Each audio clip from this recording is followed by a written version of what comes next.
I, 20 male, have to make some sort of educational project for my philosophical ethics professor, 30 male, but I'm really busy with other classes. So much so that I'm writing the introduction to it in those other classes.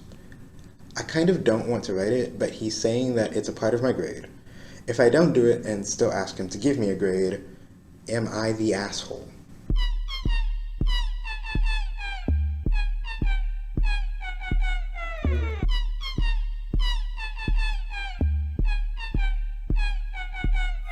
In philosophical thought, morality is a very tricky thing to define. So philosophers take the long way around and describe acts of moral reasoning and moral thinking. To engage in moral reasoning / moral thinking, a person applies facts and values to come to a distinct conclusion about certain actions.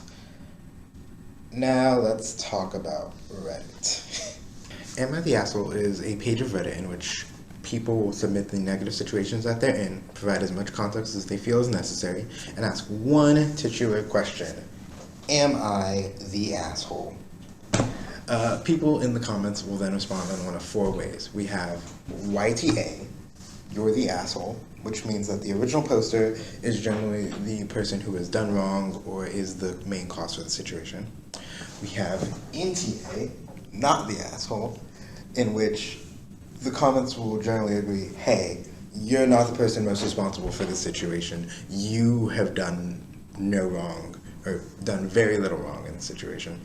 And then we have ESH, everyone sucks here.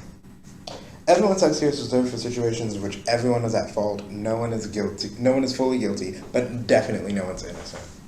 The 4th one is info, which just means we need more information. There's not enough information to come to a conclusion, and I do not think that would be applicable to this video, because in order to have moral reasoning and to go through a process of moral reasoning, you need information because you need the facts.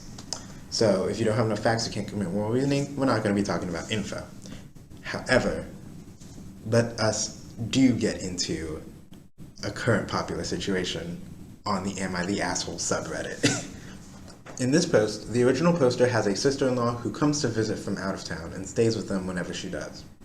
Every time she arrives, she wants to go to expensive restaurants, and when they do, she forgets her wallet or comes up with a reason as to why she can't pay. She implies that the original poster should pay anyways, because the original poster makes so much more money than her. The sister-in-law has never paid the original poster back for any of their excursions. This time, the original poster warned the sister-in-law in advance that they would not be paying their bill. As they were leaving for a reservation that the sister-in-law had made, the original poster double-backed into the house and found the sister-in-law's wallet on top of her suitcase. They then put it into their purse. When they were done eating, the sister-in-law announced that she had lost her wallet again, and the original poster pulled it out of their purse, to a furious sister-in-law who said that they should have not touched or grabbed her wallet. The post ends as such. So, am I the asshole for taking her wallet and bringing it to the restaurant?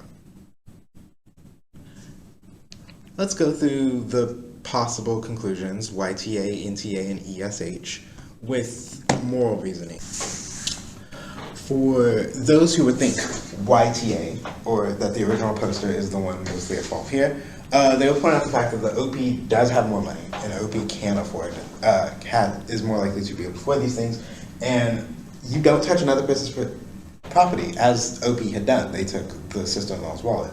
And this would combine to a combination of, oh, you aren't going to support your family because, you aren't going to, help them pay for meals and stuff while they're staying with you.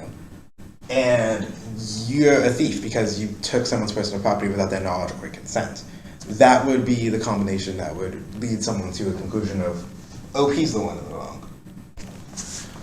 For those who would conclude that OP is not the asshole, that OP is not responsible for the reasons, OP is not responsible for their own conclusion, they would point out the fact that the sister-in-law is the one who makes the plans, who never pays back, and that the sister-in-law's wallet was in plain view and visible sight to where it would be very difficult for the sister-in-law to accidentally overlook her own wallet. Therefore, they come to the conclusion that the sister-in-law has been scamming the OP out of the money the whole time, or at least not paying and forcing OP to pay for her meal, and that she should plan in her means anyway, because if she's so worried about the fact that OP makes a lot more money than her, then that means that, why are you going to these expensive restaurants when you can't pay for them to begin with? And finally, for those who think that everyone sucks here, it's going to be pointed out that the sister-in-law makes the plans, and it seems that the sister-in-law makes the plans without knowledge of anything else. But there's no mention about where the OP is actively talking to the sister-in-law about how they feel about the situation. And so it'd be a combination of earlier, where it's OP took the sister-in-law's purse, but the sister-in-law keeps on making plans that is forcing the OP to pay for her. And the whole conclusion boiled down to both are wrong in the situation because of the arguments of earlier, and they need to actually talk to each other and come to a conclusion because you're grown adults. As you can see, moral reasoning does not always come to one singular conclusion. It's just a way of describing the specific thought process as it relates to philosophy and the idea of reasoning and logic in people.